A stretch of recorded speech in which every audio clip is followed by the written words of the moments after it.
E aí pessoal, aqui quem fala é o engenheiro Josias Martins da Bobsin P&D. O vídeo de hoje nós iremos concluir o vídeo sobre o DNS 320L, um storage de baixo custo da D-Link, que é voltado para uso em escritórios e micro e pequenas empresas. No vídeo anterior nós demos uma rápida olhada no storage, na parte física do mesmo, e também conversamos um pouquinho sobre a questão de desempenho.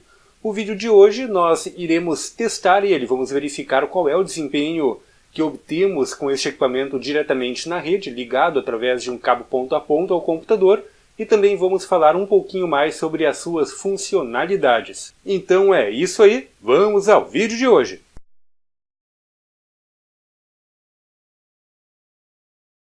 A Bobsin P&D oferece os serviços de pesquisa e desenvolvimento de hardware, realizando o projeto de dispositivos específicos para controle de máquinas, internet das coisas e automação de processos, sendo especializados em projeto de circuitos digitais utilizando microcontroladores e FPGA. A Bobsin P&D também oferece os serviços de consultoria para o seu projeto e a sua empresa, auxiliando na tomada de decisão para a resolução de problemas, viabilizando o seu projeto. Para mais informações, acesse o site www.bobsin.com.br ou entre em contato através do e-mail contato@bobsin.com.br. É isso aí, concluiu a inicialização. Então, agora vamos ao computador. O endereço que eu coloquei nele é 192.168.1.253. Mas e qual será o endereço que já vem no dispositivo? Bom, o endereço vocês vão configurar.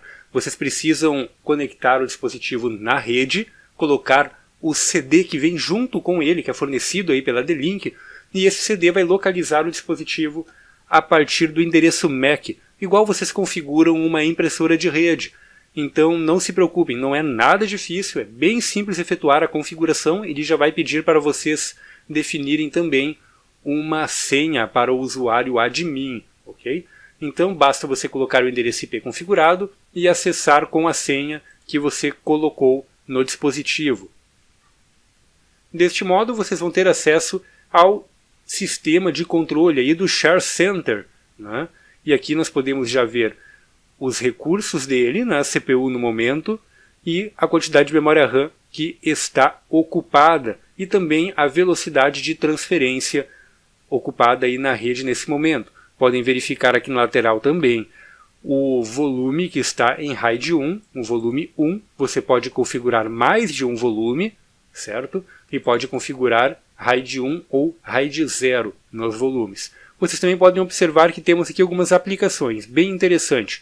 Uma das grandes vantagens aí deste dispositivo é a possibilidade da instalação de add-ons, ou seja, você pode customizar os aplicativos que estão rodando aqui dentro. E aí tem uma gama muito grande de aplicativos disponibilizados pela comunidade. Posso até fazer um outro vídeo aí no futuro falando sobre isso. Um deles é o SSHD, o VTCron e o Drive2, que é o Google Drive. É um sincronizador com o Google Drive. Nós utilizamos aqui esse sincronismo para efetuar backup. E também tem um MediaWiki que também utilizamos aqui internamente para documentação interna, né? Então olha só galera, vocês podem acessar esses aplicativos a partir da guia Applications, né, ou aplicativos se vocês tiverem em português, e aqui podem ver todos os aplicativos que já estão disponíveis no dispositivo. É claro que muitos desses aplicativos aqui eu instalei, são aplicativos da comunidade, como o caso do Drive2, né, o Drive2, o SSHD, o MediaWiki. Porém, ele já traz para vocês, por exemplo, um cliente P2P, o Amuli, né, e este Ajax Explorer, aqui, que é basicamente um Explorer para você acessar os dados a partir do browser. Né. Ele também traz sincronismo via Dropbox, Google Drive. Esse aqui do Google Drive que eles trazem não funcionou muito bem para mim, por isso eu acabei utilizando o da comunidade, que nunca deu problema. Esse daqui, volta e meia, ele travava o sincronismo. E ele também tem aí uma configuração para sincronismo na cloud da Amazon, que é esse aqui, Remote Backups aqui, né?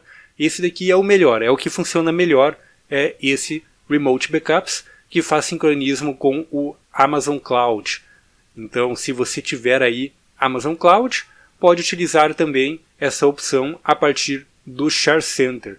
Então vocês também podem ver aqui, né, tem P2P e o Transmission, então vocês podem efetuar e agendar o download de arquivos torrent a partir desse dispositivo. Por exemplo, eu tenho que fazer o download de uma distribuição Linux muito grande, 20 GB, ou até mesmo, como por exemplo, o software LegApp, que utilizo aí para a minha pesquisa, né, no mestrado. Então ele é um software muito pesado, ele vem em uma máquina virtual já pronta para instalar em seu computador e ela passa dos 25 GB. Então o download pode ser feito através da distribuição torrent, né? E então um dispositivo como este acaba sendo muito interessante, pois você não precisa deixar o computador ligado durante a noite fazendo este download, né? Um computador consome muito mais energia elétrica do que um storage como este daqui. Então acaba sendo também bem interessante para este tipo aí de uso, certo? Então, vamos dar mais uma olhadinha aqui. Em Management, nós temos toda a parte de configurações do dispositivo. Ele tem um wizard aqui, né, esse chapeuzinho de mágico. Então, este wizard pode lhes ajudar a efetuar a configuração inicial do dispositivo. Se você não possui conhecimentos avançados, aconselho a utilizar este wizard. Aqui nós temos o Disk Management, onde vocês podem ver como está o status aí dos discos de vocês e do volume. Clicando nele, vai para a parte de configurações do disco. Então olha só, aqui ele está em RAID 1, eu posso alterar a configuração, é claro que daí ele vai formatar e apagar tudo que tem ali no disco. O Auto Rebuild, ele é interessante ser mantido caso algum dos discos falhe. Então bastaria você trocar o HD e ele vai já efetuar o rebuild do volume, copiando os dados de um para o outro. Aqui nós temos o Smart, que é toda a parte de testes que é efetuado no disco. Esses testes são efetuados durante a inicialização e você também pode programar eles para serem efetuados a cada X tempo, caso você nunca desligue o storage, né? Então tem a opção também de enviar o resultado por e-mail, o que é algo aí muito interessante para que você acompanhe o status dos HDs, pois quando o HD está chegando no fim da vida útil, o Smart sempre avisa, certo, galera? Tem também aqui o ScanDisk, para verificar a integridade dos volumes. O ScanDisk ele também roda durante a inicialização, ele faz um scan bem básico durante a inicialização para ver se está tudo certo com os volumes. Também temos aqui a parte de configuração de contas. Você pode configurar usuários, você pode configurar uma cota para estes usuários, ou seja, quantos megabytes esse usuário vai ocupar aí dentro do storage. Você pode configurar os compartilhamentos aí do seu storage, certo? Ele já vem com alguns por padrão, como o P2P, onde são salvos arquivos que serão baixados a partir do Amule, do Transmission ou do cliente P2P. Então eles vão aqui para dentro desse compartilhamento. Ele tem já o compartilhamento básico do volume principal e aqui todos os demais compartilhamentos que eu criei para o uso do escritório aqui, certo? Você pode definir uma senha para o admin e configurar o My The Link Account. O My The Link Account é um serviço que a The Link fornece para os compradores aí do Share Center para que possa efetuar o acesso do conteúdo do seu storage a partir da internet. Então é basicamente aí um serviço de redirecionamento de cloud. É claro que você estará limitado à velocidade do link aonde está o seu Share Center. O Share Center vai conectar a um servidor da The Link e você vai acessar ele a partir desse servidor da The Link. Os dados não ficam lá na The Link, apenas é redirecionado para o seu dispositivo, ok? Tem aqui a configuração de rede também, onde é possível configurar todo o restante, inclusive as configurações do SSH, certo? Então você pode acessar o shell aí do Linux e também efetuar toda a configuração da rede, né? Tanto IPv4 quanto IPv6. Application Management, onde você pode configurar toda a parte de aplicativos, né, e a configuração de um servidor NFS, AFP ou um FTP Server e por aí vai. E o System Management, onde você consegue configurar todo o restante, com a parte de Time Zone, né, servidor NTP, Power Management, no caso para que ele desligue os HDs após algum tempo aí de inatividade, poupando energia elétrica e também reduzindo o desgaste físico dos discos, é claro. Notificações, logs, você pode enviar os seus logs aí para um servidor de log externo, né? syslog externo. Isso aí é bem interessante quando você tem uma empresa e deseja armazenar esses logs por mais tempo. E a parte de atualizações de firmware. E podemos ver aqui também o status do sistema. Então aqui eu já estou com uma conexão SSH acionada, né, neste dispositivo. Eu posso dar um cat /proc /cpu info. E aqui nós temos então o processador. O processador é um 88FR131, ele é um processador então bem simples, provavelmente um RISC, e a sua frequência deve ser na faixa dos 800 MHz. Né? Temos aqui Bogomips 999.42. Então provavelmente esse processador aqui ele é de 800 MHz. Podemos ver também a memória RAM. Então a memória RAM total dele é de 256 MB. Né? Então são 256 MB de memória RAM, sendo que o sistema está com 512 MB aí de swap, né? Que é a memória de troca interna. Então são 256 MB e um processador de provavelmente 800 MHz. Podemos pegar esta referência aqui e ir lá para o Google, né? Também. Podemos ver isso aqui então no Google. Então olha só, ele é um processador Marvell Kirkwood. Vamos ver o que ele é. Ele deve ser um MIPS ou um processador RISC comum. 1200 MHz. Então ele era um pouquinho mais veloz aí do que eu imaginava. Né? Então olha só, ele possui memória DDR2 de 400 MHz, né? A interface de memória dele. O que mais ele tem? Suporta até 2 GB de endereçamento para a memória RAM. E não há nada aqui informando se ele possui suporte diretamente a SATA. Então é muito provável que eles estejam utilizando um chip adaptador para efetuar a comunicação com os HDs, né? Como era aí o esperado, o que seria inclusive mais barato aí até um determinado volume, ok? Então agora vamos dar uma olhadinha no desempenho dele. Vou abrir aqui um dos compartilhamentos onde eu tenho os downloads aí que eu fiz, né, de aplicativos que utilizamos. E vamos ver aqui, por exemplo, eu tenho a máquina virtual do LegUp, né, um arquivo de 24 GB. Vou copiar isso aqui para a minha área de trabalho. Vamos ver qual a velocidade que ele vai fazer então.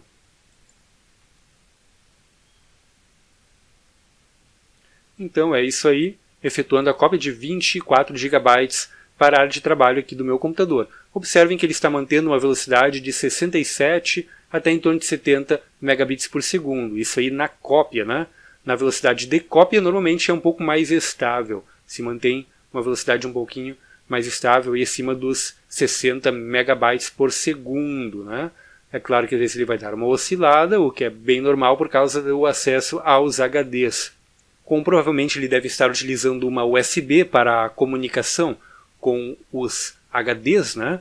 Provavelmente uma USB Type-C ou algo do tipo, então ele também vai manter uma velocidade um pouco menor aí do que da rede Gigabit, né? Acaba sendo limitado pelo barramento de comunicação com o controlador SATA que temos no dispositivo.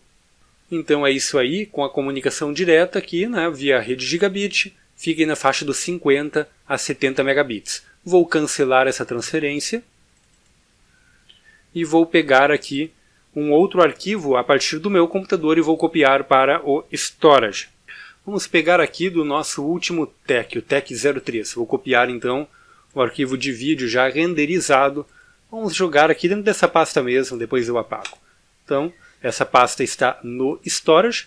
Vamos colar aqui e vamos ver qual é a velocidade de transferência a partir de uma comunicação ponto a ponto.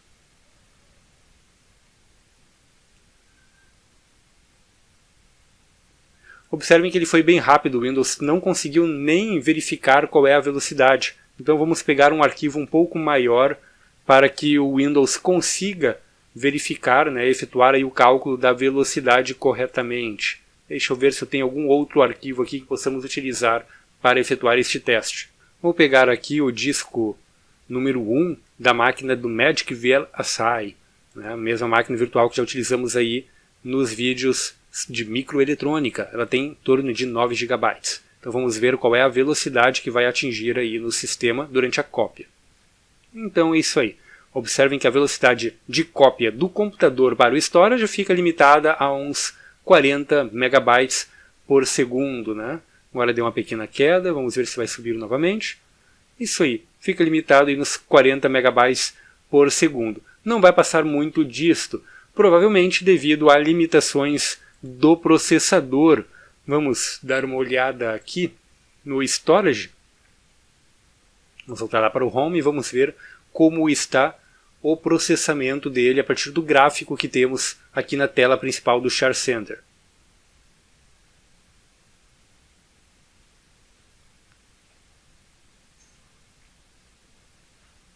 Então aqui está, observem que o CPU está acima de 60%, né? Então temos aí um uso relativamente intenso do CPU para esta cópia. Agora 81%. Isso tudo acontece pois, muito provavelmente, temos um soft RAID atuando aí. Então o processador sofre bastante para manter a integridade dos arquivos e verificar se os arquivos estão realmente sendo copiados corretamente para os dois discos. Então, o que eu vou dizer a respeito deste pequeno storage aqui, galera? Se você precisa de muito desempenho, né, uma velocidade realmente gigabit, esqueça esse equipamento. Ele não vai servir para você, certo? Agora, se você apenas quer um equipamento para efetuar a cópia, backup, guardar os seus dados importantes e ter uma certa segurança em termos desses arquivos, né, ter redundância entre os discos e um desempenho razoável para o acesso a esses arquivos a partir da rede, então esse aqui é o equipamento certo para você. Ele vai ser um bom equipamento, ele vai atender bem as exigências aí de um escritório de pequeno e médio porte. Até aí uns 4, 5 computadores, você consegue trabalhar diretamente nesse storage aqui. Se você tiver uma rede cabeada gigabit, é claro, você consegue trabalhar diretamente em cima dele em arquivos, por exemplo, de Word, até mesmo arquivos de projeto do Proteus, MATLAB e companhia. Você consegue trabalhar tranquilamente diretamente em cima do storage a partir de uma rede gigabit, sem problema nenhum. Agora, se você quer fazer edição de vídeo, esqueça este storage aqui. Você vai precisar de algo bem mais robusto do que este Share Center para conseguir desempenho de modo a editar vídeos diretamente na rede, por exemplo. É claro que isso hoje em dia é meio que suicídio, né? Normalmente quem faz trabalho com edição de vídeo faz diretamente no seu computador. Então é isso aí, fica aí a dica para vocês, o Share Center DNS320L, um ótimo equipamento para uso aí em pequenos escritórios, de modo a fazer backup e manter redundância dos seus arquivos. E este foi mais um vídeo trazido a vocês pela Bobsim P&D. Se você gostou deste vídeo, não esqueça de deixar o seu like e compartilhar com os seus amigos. Isso ajuda pra caramba na divulgação do nosso trabalho e no crescimento do canal. Dúvidas, críticas e sugestões, utilizem os comentários do YouTube. É muito legal trocar uma ideia com vocês a respeito dos vídeos que aqui são apresentados. E é claro, para não perder os próximos vídeos, você deve assinar o canal e clicar aí na sinetinha do YouTube para receber as notificações. Também não se esqueça de nos seguir nas redes sociais. Os links estão aí na descrição do vídeo. É isso aí, até o próximo vídeo.